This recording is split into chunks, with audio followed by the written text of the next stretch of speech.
Kumusta po kayong lahat? Ako si Dr. Renato Bagani at ngayon ay sisiyasatin natin ang paksa kung paano gamitin ang cilantro upang maibalik ang malusog na function ating bato. Alam niyo ba, may isang gulay na kadalasang itinuturing lamang na simpleng palamuti sa sinigang o menudo, pero sa katunayan ay may taglay na kapangyarihan bilang isang master detoxifier? Ito ay walang iba kundi ang cilantro o kilala rin bilang wansoy. Ngayon, aalamin natin ang nakakagulat na katotohanan sa likod ng 4 na sikreto sa paggamit ng cilantro upang maibalik ang tunay na function ng bato. Tutulungan kayo nitong gawing makapangyarihang kakampi ang simpleng gulay na ito para muling palakasin ang inyong bato. Huwag kalimutang mag-like at mag-subscribe sa channel bago tayo magsimula. Mahal kong kaibigan, isipin niyo na ang ating bato ay parang isang pinakamabigat na water filter sa planeta. Tahimik itong gumagana 24 oras bawat araw upang panatilihing malinis ang inyong katawan. Ngunit pagkatapos ng mahigit kalahating siglo ngang pagpapatakbo, nagsisimula na itong mapagod. Ang mga gawi sa pagkain na malat, ang mga pampawalang sakit na iniinom ng madalian, o ang presyon mula sa diabetes, high blood pressure, at making ang nakakalason na mabibigat na metal mula sa kapaligiran ay nakaking sanhi ng pagkasira, pagtihil na pakana, at pagbaba ng performance ng maliliit na filter units na tinatawag na nephrons. Kapag ang bato ay nagsimulang magbigay ng senyales sa pamamagitan ng pagkapagod, pamamaga, o ang dahan-dahang pagtaas ng creatinine level, iyon ay isang senyales ng matinding pahingingang tulong. Ang pinakamalaking pag-alalang mapasyenteng bato sa kalagitnaan ng edad ay ang pakiramdam na ang kanilang katawan ay nakakakumpletong napakaraming kemikal na basura, ngunit hindi nila alam kung paano ito ilabas nang hindi nagiging dagdag na pasanin sa bato. Naalala ko si Mang Tonyo, isang 60 anyos na laging nababahala dahil sa pagbabaeng kanyang glomerular filtration rate, GFR. Ikinuwento ni Mang Tonyo na pakiramdam niya ay isa siyang kalawangin na makina, ang kanyang makamay at paa ay madalas na nangangati, at ang kanyang kutis ay laging maputla dahil sa natitirang lason. Sinubukan niya ang iba-ibang mamahaling supplements ngunit hindi gaanong bumuti ang kanyang kalagayan. Ito ay nagbago nang malaman niya ang kapangyarihan ng cilantro. Ang cilantro ay hindi lamang isang pampalasa. Sa tradisyonal na medisina at maging sa modernong pananaliksik, ito ay kinikilala bilang isang natural na chelating agent. Ibig sabihin, may kakayahan itong kumabit at magpalabas ng mabibigat na metal tulad ng lead at mercury mula sa tisyu ng bato. Ito ay isang katangian na bihirang makita sa ibang gulay. Sa ating pag-usap ngayon, dadalhin ko kayo sa isang paglalakbay ngang pagpapanumbalik ngang function ng bato gamit ang 4 na pinakamahusay na sikreto sa paggamit ng cilantro. Sabay-sabay nating alamin ang kapangyarihan nito sa paglilinis ng mabibigat na metal, ang kakayahan nitong magpalabas ng ihi at labanan ang pamamaga, ang siningnang pagkontrol sa blood sugar at pagprotekta sa glomerular filtration, at ang pamamaraan ngang paggawa ngang mahiwagang cilantro water para sa kumpletong paglilinis ngang urinary system. Makinig ng mabuti dahil bawat minuto na inyong ilalaan sa diskusyong ito ay isang napakahalagang pamumuhunan upang makapagpahinga at makabawi ang inyong mabato. Magsisimula tayo sa pinakamahalagang sikreto, ang ultimate weapon ngang cilantro na lubos na hinahangaan ngang mundo ngang medisina. Ang kakayahan nitong magpalabas ngang mabibigat na metal, ang lihim na kawe ngang bawat bato. Bahagi 1. Sikreto 1. Isang master chelating agent at ang misyon nitong pagpapalabas ngang mabibigat na metal. Ang una at pinaka-espesyal na sikreto ngang cilantro ay ang kakayahan nitong maging chelating agent. Maari ninyong isipin na ang mabibigat na metal tulad ng lead, mercury, cadmium, o aluminum mula sa maruming tubig, kontaminadong pagkain, at polusyon sa kapaligiran ay parang nakakalason na pinong buhangin. Kapag nakapasok ang ito sa filtereng bato, dumidikit sila sa tissues at hindi madaling may palabas sa normal na paraan. Tahimik nilang sinisira ang makasels ng bato, nagiging sanhing chronic inflammation at nangungunang dahilang ng pagbabangang function ng bato na minsan ay hindi malinaw ang dahilan para sa doktor. Ang cilantro ay naglalaman mega espesyal na chemical na compounds na may malakas na kakayahang kumabit sa mega heavy metal ions na ito. Gumagana ito tulad ng isang matalinong clip, kumakapit ng mahigpit sa mga metal molecules sa tissue ng bato, hinihiwalay ang ito mula sa cells, at inilalabas sa daloy ng ihi. Ito ay isang malalim na proseso ng paglilinis mula sa cellular level na hindi nagiging sanhing anumang chemical na side effects. Isipin niyo na ang cilantro ay parang isang profesional na cleaning crew na pumapasok sa bawat sulok ng filter ng bato upang linisin ang matagal nang nakadikit na kalawang ng metal. Tingnan natin ang halimbawa ni Kuya Joel, isang 45 taong gulang na mekaniko na madalas makalantad sa oil at industrial na usok. Napansin ni Kuya Joel na bumababa ng mabilis ang function ng kanyang bato kahit na wala siyang diabetes o high blood pressure. Madalas siyang sumasakit ang ulo, napapagod, at ipinakita ng kanyang blood test na mataas ang level ng lead sa kanyang katawan. Matapos niyang subukan ang sikreto ng pagkain ng sariwang cilantro at pag-inom ng diluted cilantro water araw-araw, pagkalipas ng 3 buwan, malaki ang pagbaba ng kanyang pagkapagod.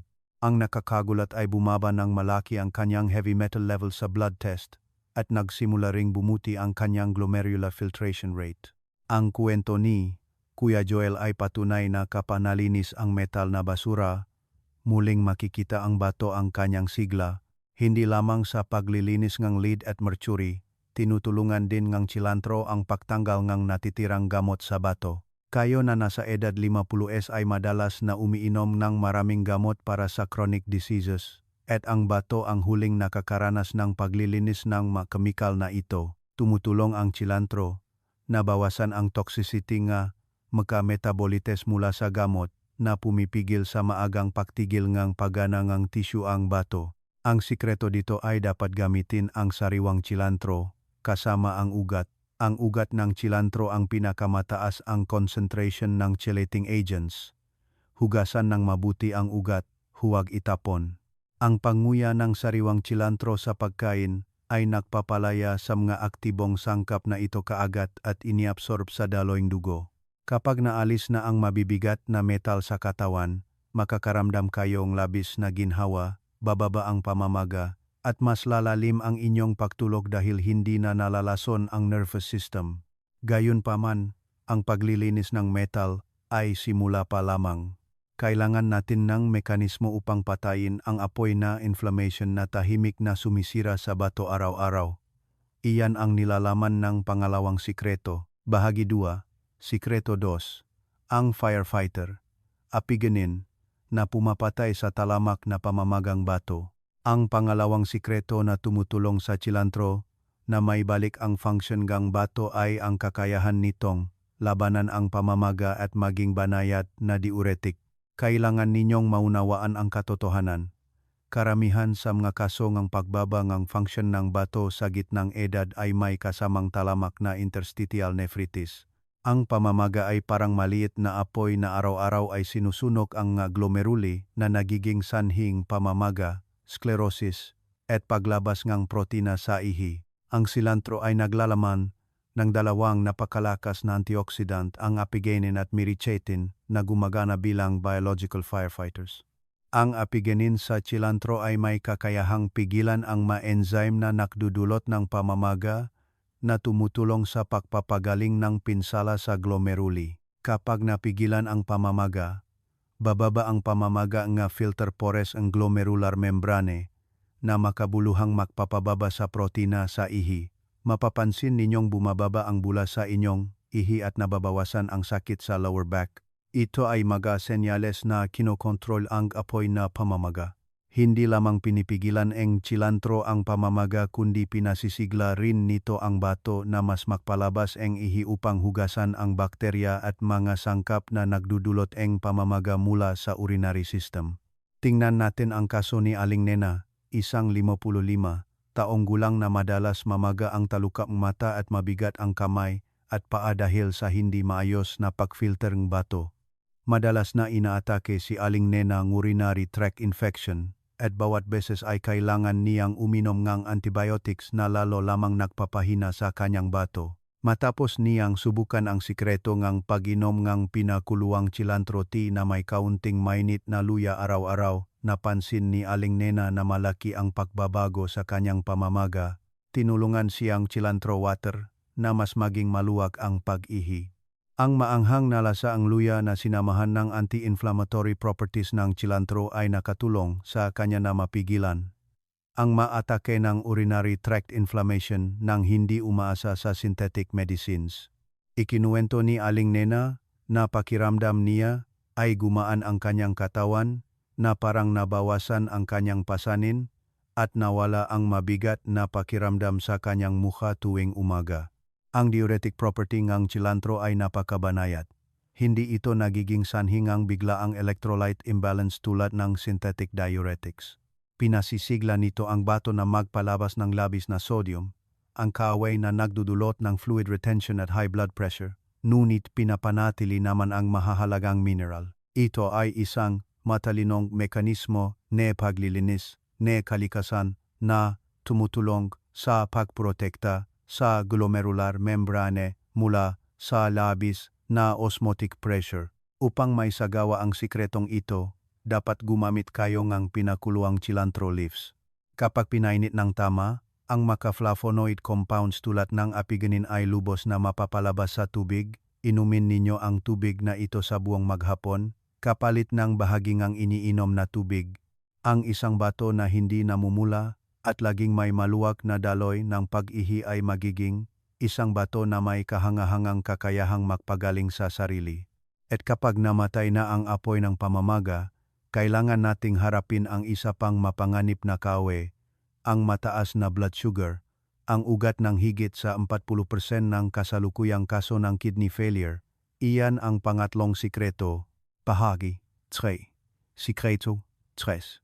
Pagkontrol sa blood sugar. Ang proteksyon pa sa microvessels ni bato.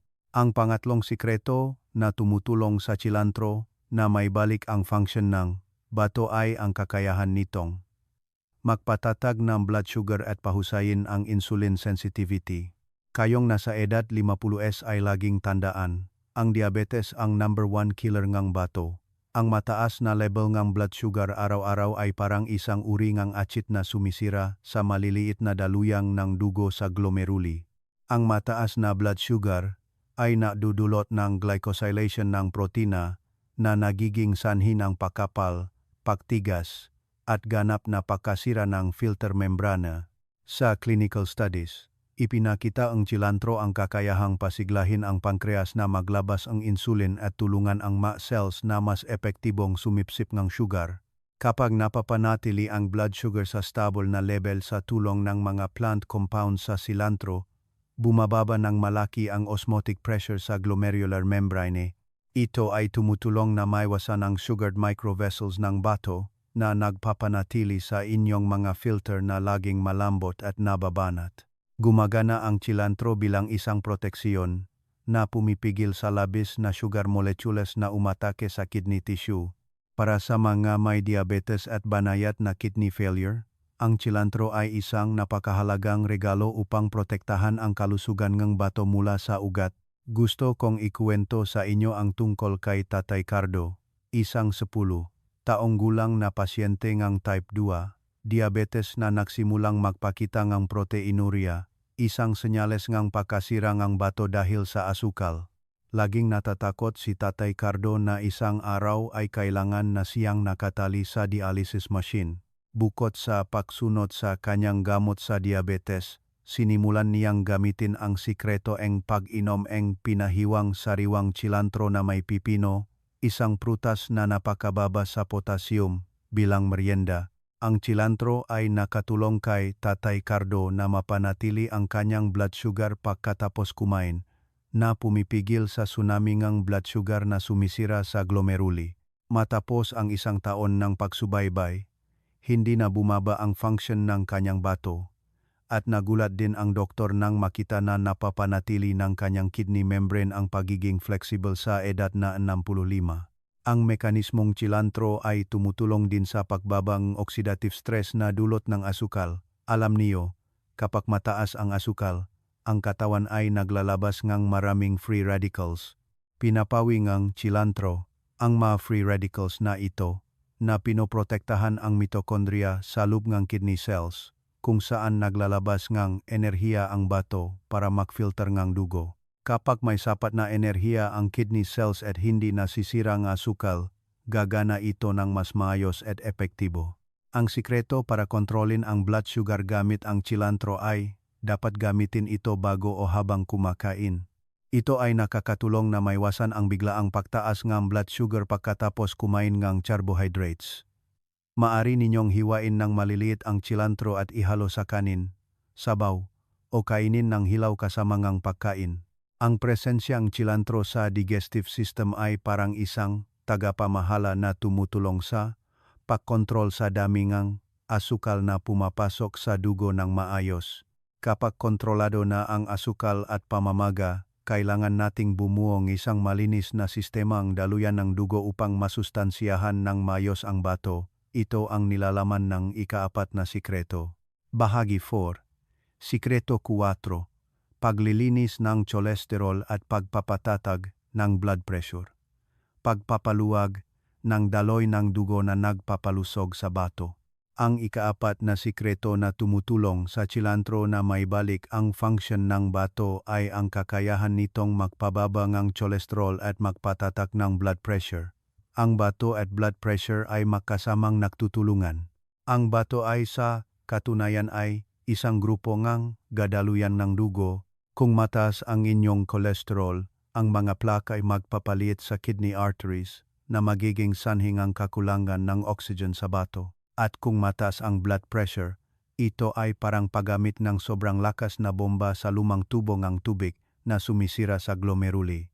Ang cilantro ay naglalaman ng mga beneficial fatty acids tulad ng linoleic acid at oleic acid na tumutulong sa pagbaba ng masamang kolesterol at pagtaas ng magandang kolesterol. Ang paglilinis nga daluyan ng dugo sa tulong ng cilantro ay nagpapaluwag at nagpapalinis sa daloy ng dugo na dumadaloy sa bato. Kapag ang kidney blood vessels ay hindi nababalutan ng taba, ang mga nephrons ay makatanggap ng sapat na nutrients upang ayusin ang kanilang sarili at i-regenerate ang cells. Kasabay nito, ang cilantro ay naglalaman ng isang katamtamang dami ng natural na potassium na kapakipakinabang para sa mga may banayad na kidney failure, na tumutulong na mag-relax ang mga daluyan ng dugo at magpababa ng blood pressure sa matagal na panahon. Ang stable na blood pressure ang pinakamahusay na proteksyon upang maprotektahan ang glomerular membrane mula sa pagkawasak dahil sa mataas na presyon. Tingnan natin ang halimbawa ni Mang Berto, isang taong may talama na high blood pressure kasama ang mataas na cholesterol. Madalas na sumasakit ang ulo ni Mang Berto at mabigat ang kanyang lower back. Nagsimulang tumaas ang kanyang creatinine level dahil sa matagal ng kakulangan ng dugo na nagpapalusog sa kanyang bato. Matapos niyang subukan ang sikretong pag-inom ng pinakuluang pinatuyong cilantro water bilang sa araw-araw, napansin ni Mang Berto na malaki ang pagbaba ng kanyang pananakit ng ulo at mas stable ang kanyang blood pressure sa 125/80.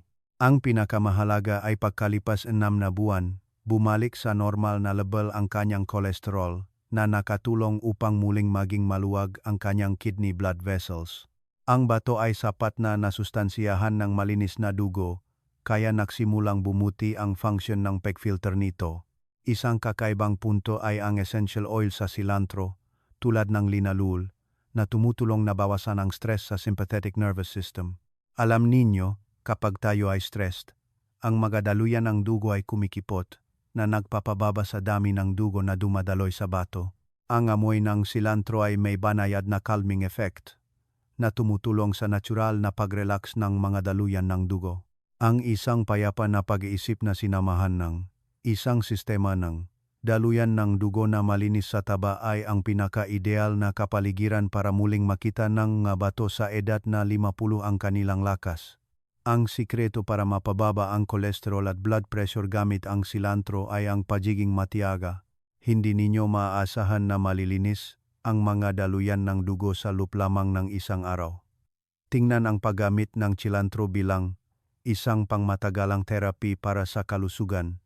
Maaari ninyong gamitin ang pinatuyong cilantro seeds powder o dried cilantro leaves para gumawa ng tsa. Kapag nakontrol na ninyo ang blood pressure at cholesterol, nakamit na ninyo ang 50% ng pagkakataon na may balik ang function ng bato. Ngunit upang ang lahat ng kapangyarihang ito ay magkaroon ng epekto ng hindi nagdudulot ng masamang epekto, kailangan ninyong maunawaan ang ginintuang proseso tungkol sa dosage at pamamaraan ng paghahanda sa huling bahaging ito. Bahagi 5. Tamang paraan ngang paggamit at mahahalagang paalala para sa mga pasyente ngang bato.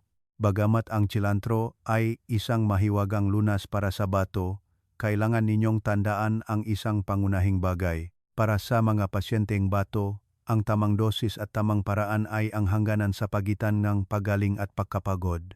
Ang pinakamalaking pagkakamalingang marami ay dahil sa sobrang pagnanais na pababain ang creatinina. Umiinom silang sobrang daming puro na cilantro water na parang herbal medicine o labis na gumagamit nito sa isang pagkakataon. Ang cilantro ay naglalaman ng tiyak na dami ng potassium. Para sa mga may early stage, 1 to 2, kidney failure, napakabuti nito. Ngunit para sa mga may end stage, 4 to 5, kidney failure, kailangan na kontrolin ng mahigpit ang potassium. Kailangan ninyong maging lubos na maingat. Ang tamang paraan ngang paggamit na inirerekomenda ko ay binubuo ngang 3 hakbang. Paglilinis ngang ugat, pagpapakulo ngang tubig, at regular na pag-inom.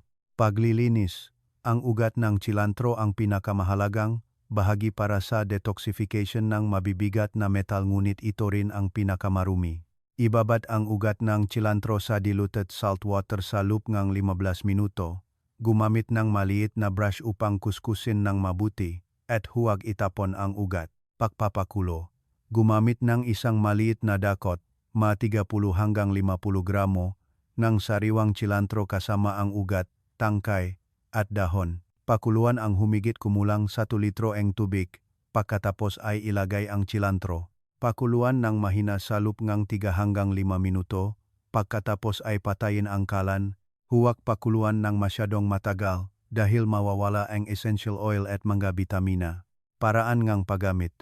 Uminom ngang humigit kumulang 200 hanggang 300 ml ng tubig na ito araw-araw, hinahati sa maraming beses na pag-inom. Huwag inumin ng sabay-sabay dahil maari itong maging sanhing fluid shock at potassium shock sa bato. Gusto kong banggitin ang paalala ni Kuya Ben, isang kabataan na may senyales ngang mahinang bato ngunit uminom ngang sobrang puro na cilantro water araw-araw. Bumaba ang kanyang blood pressure at nahilo siya dahil sa sobrang lakas ng diuretic effect ng cilantro na hindi pa nakakaangkop ang kanyang katawan. Matapos ayusin ang pag-inom sa diluted na paraan at dahan-dahang pag-inom, napansin ni Kuya Ben na gumanda ang pakiramdam ng kanyang katawan. Hindi na siya napapagod at dahan-dahang bumubuti ang kanyang kidney levels. Ang pagiging katamtaman, ang sikreto sa bawat matagumpay na pagaling. Ang susunod na mahalagang paalala, kung kayo ay may malalaking kidney stones, ang sobrang paggamit ng cilantro ay maring maging sanhi ng pagpipiga ng urinary tract na nagpapagalaw sa bato, na nagiging sanhi ng matinding sakit sa bato. Ang mauminom ngang anticoagulant medications o naghahanda para sa operasyon ay dapat ding limitahan ang paggamit ngang cilantro dahil mayroon itong banayad na epekto sa pagpapabuti ng blood circulation. Lalo na ang mga may stage 4 to 5, kidney failure na may potassium level sa dugo na lampas sa 5.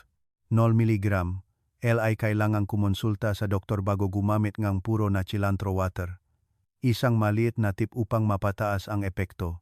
Maaari ninyong pagsamahin ang cilantro sa isang hiwangang matandang luya kung kayo ay may malamig na tiyan o ilang patak ng lemon juice. Kung nais ninyong mapataas ang kakayahang matunaw ang bato, pinainit ng luya ang bato. Ang lemon ay nagpapataas ng alkaliniting katawan. Lahat ay nagsasama-sama kasama ang cilantro upang lumika ng isang first-class spa treatment para sa bato sa inyong bahay. Kapag isinagawa ninyo ang malinis at siyentipikong prosesong ito, binibigyan ninyo ang inyong bato ang pagkakataong mabuhay muli mula sa pinakasimpleng bagay. Ang isang matagumpay na pagaling ay kombinasyon ng kaalaman, disiplina, at pananampalataya sa kapangyarihan ng kalikasan. Mahal kong makaibigan, ang paglalakbay sa pamamagitan ng apat na sikreto sa paggamit ng cilantro upang maibalik ang function kang bato ay nakatulong sa atin na maunawaan ang isang katotohanan, ang pag-asa ay wala sa malayo. Ito ay naroon mismo sa mga sariwang, mabangong sangang cilantro sa kusina. Ang cilantro ay hindi lamang isang murang pampalasa. Ito ay simbolo ng pagiging sopistikado at malakas na kapangyarihan sa paglilinis na ibinigay ng inang kalikasan upang paginhawain ang urinary system sa pagtanda. Mula sa kapangyarihan nitong magpalabas ni mabibigat na metal, ang kakayahan nitong patayin ang talamak na pamamaga, protektahan ang bato mula sa diabetes, hanggang sa paglilinis ng mga daluyan ng dugo na nakpapalusok sa bato, umaasa ako na tandaan ninyo ang isang pangunahing bagay. Ang inyong bato ay masigasig na nagtrabaho ng higit sa kalahati ng inyong buhay, sa pamamagitan ng maraming maalat na pagkain, at maraming pag-alala at paghihirap. Ngayon, kapag nagsimula na silang mapagod, ibigay sa kanila ang pinakapino at mapagmahal na pangangalaga mula sa cilantro. Huwag ninyong hayaan ang mga tuyong numero ang test results na magpahina sa inyong loop. Tingnan ito bilang isang paalala na bumalik at alagaan ang inyong katawan sa mas maingat at banayad na paraan. Ang kwento ni Kuya Joel, Aling Nena, o Tatay Cardo ay hindi mga kakaibang kaso. Ito ay patunay na kapag binago natin ang ating pamumuhay, susuko ang sakit. Simulan ninyo na bukas. Piliin ang pinakasariwa at pinakamalakas na sangang cilantro. Amuyin ang dalisay na amoy nito at dahan-dahang tikman ang mainit na cilantro water araw-araw. Damhin ang berdeng enerhiya na iyon na pumapasok sa katawan, kumakapit sa mga lason, pumapatay sa pamamaga, at gumigising sa sigla sa loop ng bato.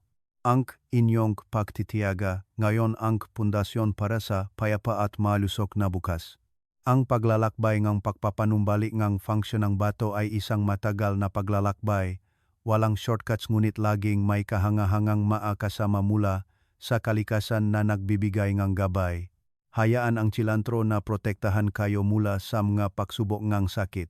Naniniwala ako na sa pag-unawa at determinasyon, lubos ninyong makokontrol ang inyong sariling kalusugan. Ang malusok na bato ang ugat ng isang mahaba at maligayang buhay.